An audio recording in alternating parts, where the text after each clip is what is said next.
Tem o fato de Paulo inserir o cântico lá, o hino, né? Colossenses 1, do 15 ao 20. E aí, tudo isso nos ajuda a entender que Colossenses 3,16, Paulo está dando uma ênfase, de fato, que as canções sirvam para ensinar. Efésios 5,19 já é um outro contexto. Parece que Paulo não está preocupado para que a música necessariamente exerça a função do ensino naquele contexto. Já seria uma forma de encher-se do espírito, já uma ênfase, um foco na adoração com a música. Mas em Colossenses já fica claro que a música serve para o ensino. E aí, quando a gente vai para Coríntios, para a carta aos Coríntios, que já está falando de muita coisa, da organização do culto, da liturgia, aí você pega todos os elementos do culto, e eu gostaria de utilizar isso para falar um pouquinho sobre o que a Mari trouxe, sobre essa questão de você compreender o que você canta. Começou com o que o Ramon falou, né? Essa contribuição de Lutero, de trazer essa acessibilidade do canto, os sermões e tal, a própria tradução da Bíblia na língua alemã ali na época, né? Por que eu estou dizendo isso? Porque nós temos dois problemas. Nós temos o problema dessa coisa mais mística, né? De termos que a gente usa muitas vezes na música. Às vezes a gente pega uma coisa do Antigo Testamento, traz para cá, que era uma coisa do tabernáculo, e a gente joga nas nossas músicas, e às vezes sem entender muito bem o que é isso. Mas, por outro lado, assim, eu sou um cara, não sei se vocês vão concordar comigo, tá? Mas vamos lá. Eu sou um cara que eu falo assim, porque às vezes a gente sacraliza tanto aquilo que é um pouco mais antigo e bate naquilo que é atual, meio que a gente pega tudo, né? As músicas do Inário são perfeitas e as músicas de hoje são horríveis. E às vezes a gente coloca tudo no mesmo bolo. É claro que as músicas do Inário, elas têm um conteúdo mais denso, teológico e etc. Mas você percebe que a gente pode cair no erro de utilizar os termos arcaicos e que a galera está cantando e não está entendendo, né? Às vezes elas são tão profundas, mas o povo não está cantando, né? Se da vida as vagas procelosas são, e com desalento julgas tudo, vamos... O que significa isso, né? Ou então, uma das mais clássicas, já refúgio a glória eterna de Jesus. A segunda estrofe, o clarim que chama os crentes.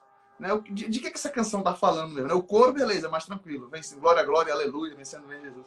Mas, ou seja, são reflexões que a gente precisa ter sobre realmente...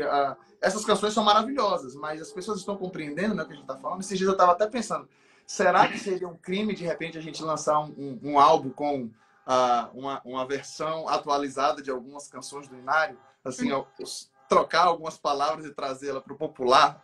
Bom, se fazem isso com a Bíblia, será que seria um erro assim grande fazer isso com o Inário? Mas assim... Eu acho que não. Desculpa, pode concluir.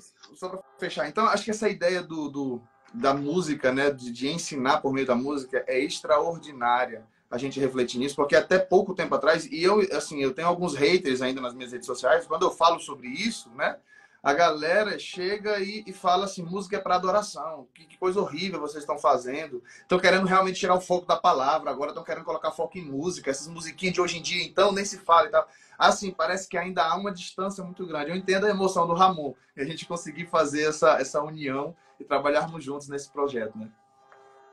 Muito bom. O que eu ia falar é que eu acho que não seria um crime nem um pecado se você atualizasse a linguagem, e isso é importante. A língua é viva, o nosso idioma é vivo. Hoje a gente não fala voz me tem, hoje a gente fala você. Talvez no futuro a gente fale só ser e seja correto, a gente escreva assim. Então a língua é viva, a língua é dinâmica. E eu tenho um exemplo disso. Eu sou da Igreja Batista e a gente tem 2 inários oficiais, que são tidos como oficiais, assim, tradicionalmente. A gente tem o cantor cristão, que é o inário mais antigo, e a gente tem o inário para o culto cristão, que é o HCC, né? Chamado carinhosamente de HCC. E alguns dos hinos do cantor cristão também estão incluídos no HCC. Mas uma das preocupações da equipe de redação desse inário, isso já foi há 30 anos atrás, década de 90, ao incluir esses hinos, era refletir se a linguagem deles era acessível e compreensível para a então geração. E aí você vai ver que algumas palavras mudam de um inário para o outro no mesmo hino por conta dessa preocupação, com expressões que já estavam obsoletas, com palavras que poderiam dar duplo sentido, enfim. Existem muitas palavras que não fazem parte do nosso vocabulário, ou que hoje até fazem com outras conotações. Isso é muito comum. Um exemplo que eu sempre dou quando eu faço palestra, por exemplo, você tem muitas músicas que falam sobre a alegria e o prazer de ir se encontrar com Jesus. E a gente tem hinos que vão cantar sobre um gozo celeste, um gozo eterno.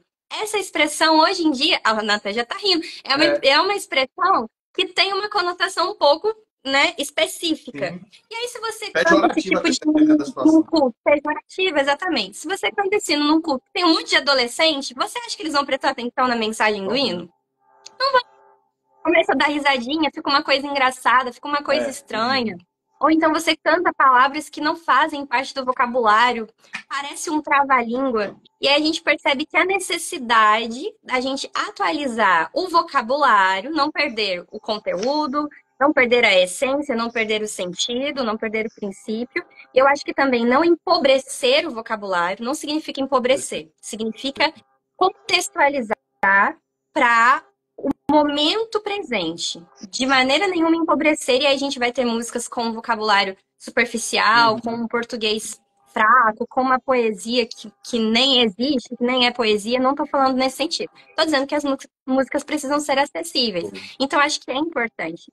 Eu acho que uma coisa que a gente perde muito no nosso país é não ter essa cultura de atualização dos inários. Então, nos Estados Unidos, isso é muito natural. A Natural. cada ano se lançam diversos inários com aquelas coletâneas das músicas congregacionais que são consagradas, que fazem parte do repertório das igrejas. Isso é um costume, isso é natural. Uhum.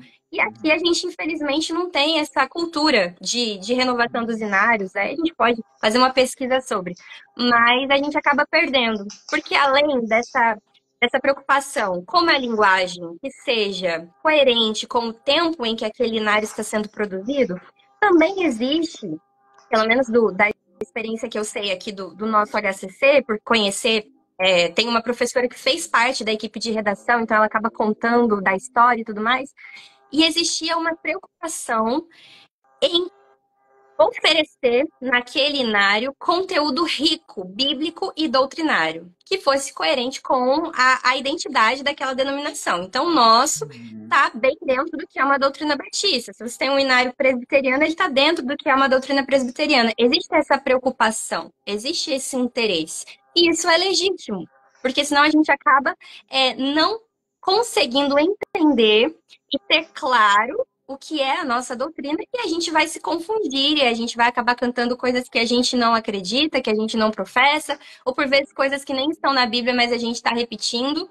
Então é importante ter essa espécie de curadoria para as canções, para as Sim. músicas congregacionais. E os inários eles faziam, eles cumpriam esse papel importante de validarem. É claro que hoje a gente pode olhar para alguns e falar, peraí, isso aqui talvez a gente precise acertar, não é bem assim, a gente já consegue interpretar de outra forma. Mas a sua grande maioria, vou arriscar dizer aí que pelo menos 90% você pode bater e atestar. Ó, isso aqui é Uhum. bom para cantar, isso aqui é bíblico, isso aqui é teológico, isso aqui é coerente.